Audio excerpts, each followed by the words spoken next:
Halo semuanya, perkenalkan nama saya Agnes Oktavianita Listianti dengan NIM 221134033. Saya merupakan mahasiswa dari Universitas Sanata Dharma, program studi pendidikan guru sekolah dasar. Di sini saya akan memaparkan tugas akhir saya pada mata kuliah pendidikan IPA inovatif. Pokok bahasan yang akan saya paparkan yaitu yang pertama ada pengertian discovery learning, yang kedua karakteristik discovery learning, yang ketiga ciri-ciri discovery learning, yang keempat sintaks discovery learning, yang kelima kelebihan dan kekurangan discovery learning, yang keenam alasan memilih discovery learning, yang ketujuh implementasi discovery learning dalam IPA SD. Pengertian discovery learning. Discovery learning atau pembelajaran penemuan merupakan pendekatan pembelajaran yang berfokus pada proses penemuan dan eksplorasi pengamatan oleh siswa. Dalam pendekatan ini, siswa diberikan kebebasan untuk mencari tahu dan mengeksplorasi topik atau materi dengan cara mereka sendiri dan menggunakan berbagai sumber dan metode. Tujuan utama dari discovery learning adalah untuk mengembangkan keterampilan berpikir kritis, kreatif, dan kemandirian siswa. Pendekatan ini berbeda dengan pembelajaran tradisional yang lebih berfokus pada pengajaran materi secara langsung oleh guru. Dalam discovery learning, guru berperan sebagai fasilitator dan membimbing siswa. Oleh karena itu, siswa akan terdorong untuk memiliki tingkat rasa ingin tahu yang tinggi dan akan termotivasi untuk terus berusaha sehingga menemukan solusi atas tantangan yang dihadapi. Kemudian ada karakteristik discovery learning. Menurut Muhammad Rusli, pada tahun 2021, model pembelajaran ini menampilkan 3 karakteristik yang muncul selama proses pembelajaran. Yang pertama, guru bertindak sebagai fasilitator atau pendukung. Dalam model discovery learning, guru bukan hanya sebagai penyampai informasi, tetapi lebih sebagai fasilitator atau pembimbing. Guru menciptakan lingkungan yang mendukung dan mendorong siswa untuk mengeksplorasi konsep-konsep baru secara mandiri. Guru memberikan arahan, dukungan, dan umpan balik yang diperlukan untuk membantu siswa dalam proses pembelajaran mereka. Yang kedua, siswa terlibat secara aktif dalam pembelajaran seperti seorang peneliti. Siswa tidak lagi hanya menjadi penerima pasif dari informasi, tetapi mereka melihat secara aktif dalam peran yang mirip dengan peneliti. Mereka bertanggung jawab atas proses penemuan dan pemahaman konsep-konsep baru melalui eksplorasi, eksperimen, dan analisis data. Hal ini memungkinkan siswa untuk mengembangkan keterampilan penelitian dan berpikir kritis yang mendalam. Yang ketiga, materi pembelajaran disampaikan dalam bentuk informasi dan siswa eksplorasi melalui kegiatan pengumpulan data, perbandingan, klasifikasi, analisis, dan menarik kesimpulan. Materi pembelajaran disampaikan dalam bentuk informasi, tetapi kemudian siswa diberi kesempatan untuk mengeksplorasi dan memahami materi tersebut melalui pengumpulan data, perbandingan, klasifikasi, analisis, dan penarikan kesimpulan. Hal ini memberikan konteks nyata bagi siswa untuk mengaitkan konsep-konsep teoritis dengan pengalaman praktis dan meningkatkan pemahaman mereka secara menyeluruh.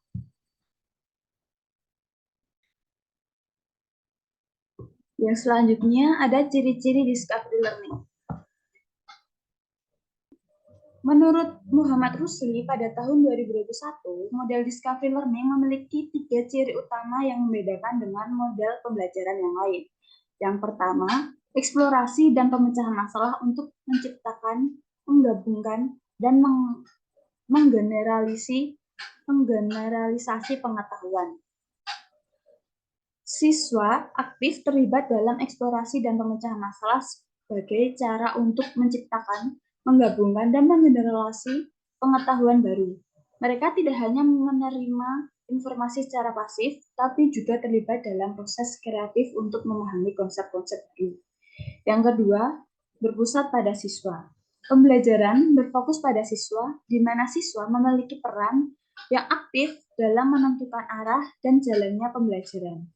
Guru bertindak sebagai fasilitator atau pendamping. memfasilitasi proses pembelajaran siswa daripada memberikan pengetahuan secara langsung. Yang ketiga, kegiatan untuk menggabungkan pengetahuan baru dan yang sudah ada. Siswa diberikan kesempatan untuk menghubungkan pengetahuan baru yang mereka peroleh melalui eksplorasi dengan pengetahuan yang sudah mereka miliki sebelumnya. Hal ini memungkinkan pembelajaran yang bermakna dan memperkuat integrasi antara konsep-konsep yang berbeda. Yang selanjutnya ada sintaks discovery learning. Kemendikbud 2020 mengemukakan bahwa ada 6 langkah dalam discovery learning. Yang pertama, pemberian rangsangan atau stimulation. Pada tahap ini, guru memberikan rangsangan atau stimulasi kepada siswa untuk memicu rasa ingin tahu atau minat mereka terhadap topik tertentu. Rangsangan dapat berupa pernyataan menarik, cerita menarik, video, gambar, atau situasi masalah yang menantang. Tujuan dari lapangan ini adalah untuk membangkitkan rasa ingin tahu dan motivasi siswa untuk belajar lebih lanjut tentang topik tersebut. Yang kedua, pernyataan atau identifikasi masalah atau problem statement. Setelah menerima rangsangan, siswa dapat mengidentifikasi masalah atau pernyataan yang perlu dipecahkan. Guru dan siswa dapat merumuskan masalah berdasarkan rangsangan yang diberikan atau meminta siswa untuk merumuskan masalah sendiri. Pada langkah ini, siswa diajak untuk berpikir kritis dan menganalisis informasi yang telah diberikan. Yang ketiga, mengumpulkan data atau data collection. Setelah masalah atau pernyataan teridentifikasi, langkah selanjutnya adalah mengumpulkan data atau informasi yang relevan untuk menjawab masalah tersebut.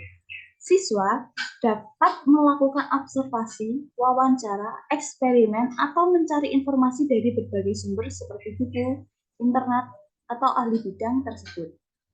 Pengumpulan data ini bertujuan untuk memberikan dasar yang kuat bagi siswa untuk mengembangkan pemahaman mereka tentang topik tersebut. Keempat, pengolahan data atau data processing. Setelah data terkumpul, siswa kemudian diminta untuk memproses data tersebut dengan menganalisis, membandingkan, dan menyusun informasi yang telah dikumpulkan. Mereka dapat menggunakan berbagai metode seperti tabel, grafik, atau diagram untuk mengorganisir data mereka.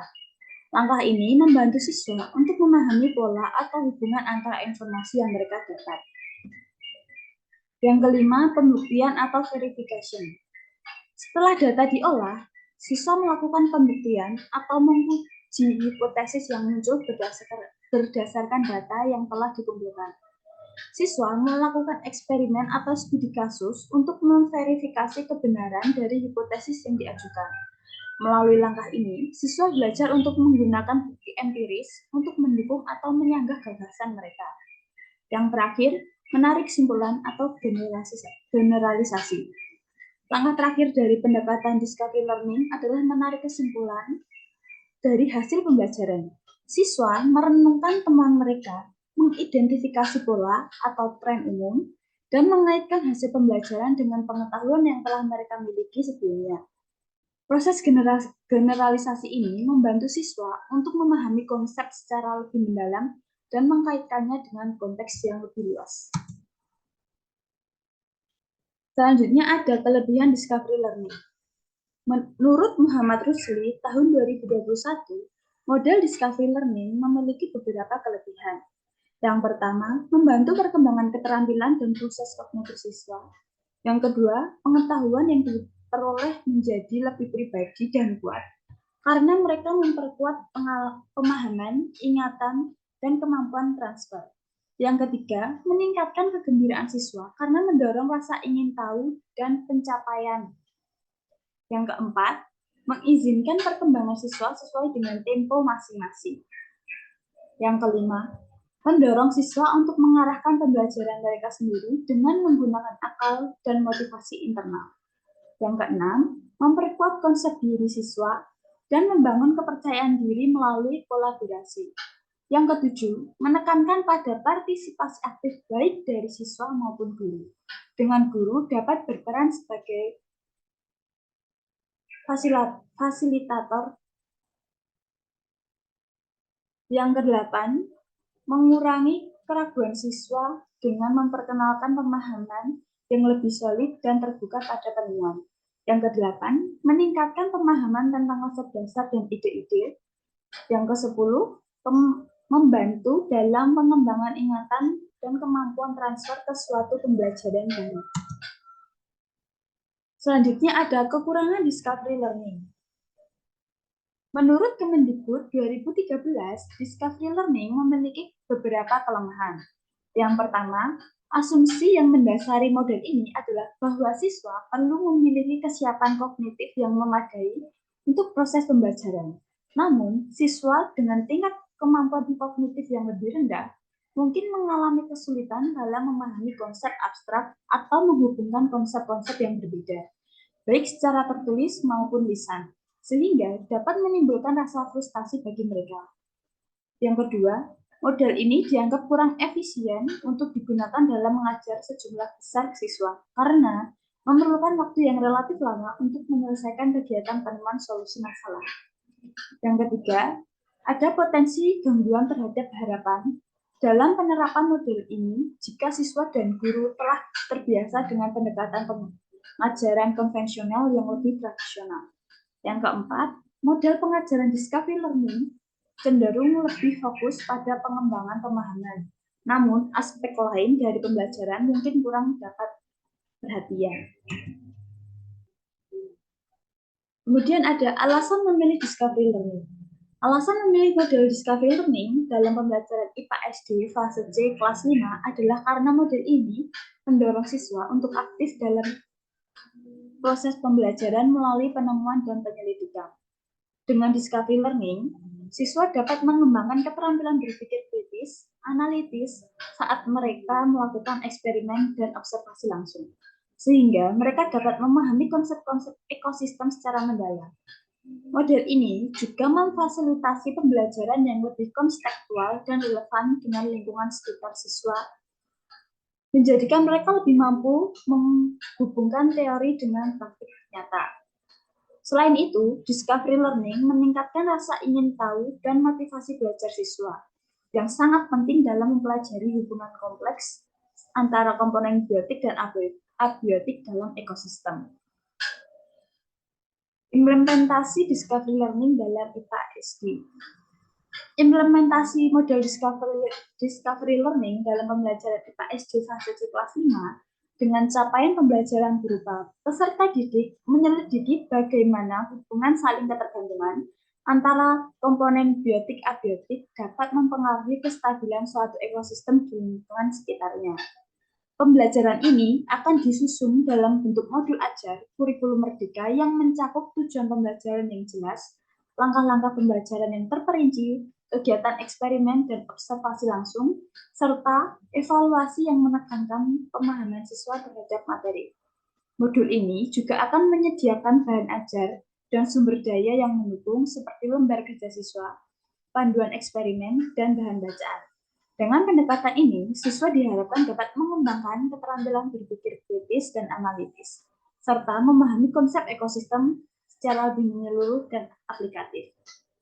Berikut saya akan tampilkan modul ajar Discovery Learning IPA SD kelas 5.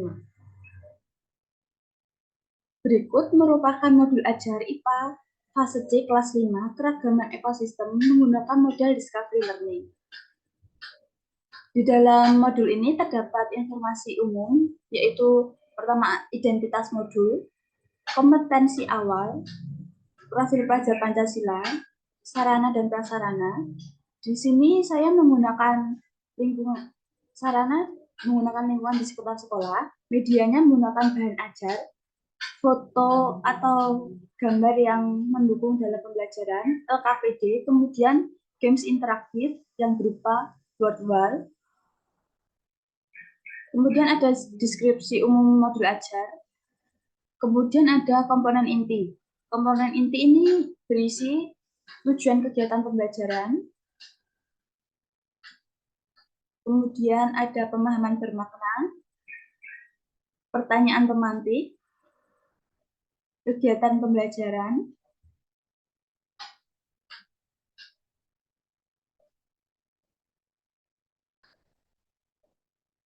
Ada refleksi siswa dan refleksi guru,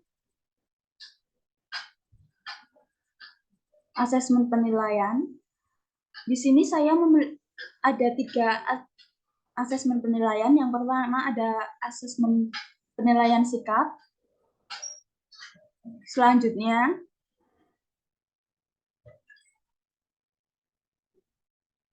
kemudian ada asesmen penilaian pengetahuan.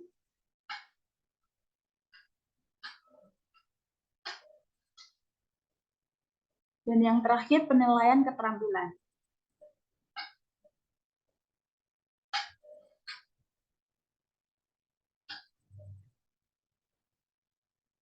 Dan selanjutnya di dalam komponen inti terdapat kegiatan pengayaan dan remedial. Pengayaan diberikan kepada peserta didik dengan nilai rata-rata dan nilai di atas rata-rata mengikuti pembelajaran dengan pengayaan.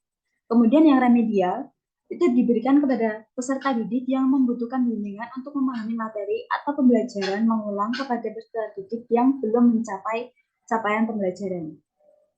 Kemudian ada lampiran.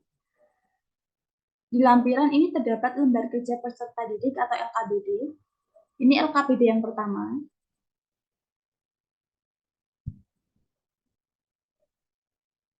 LKPD pertama ini merupakan pengamatan di sekitar sekolah. Kemudian ada LKPD kedua.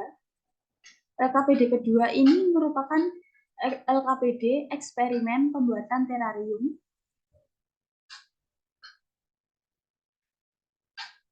Kemudian ada bahan ajar. Bahan ajar ini berisi mengenai pengertian ekosistem, komponen ekosistem, tipe-tipe ekosistem, rantai makanan, dan jaring-jaring makanan.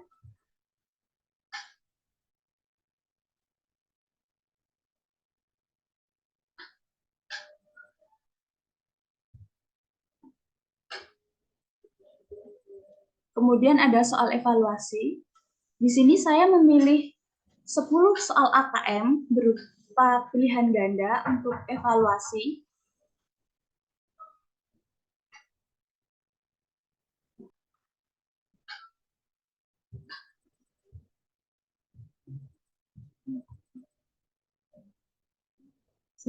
Selanjutnya itu ada glosarium dan juga daftar pustaka.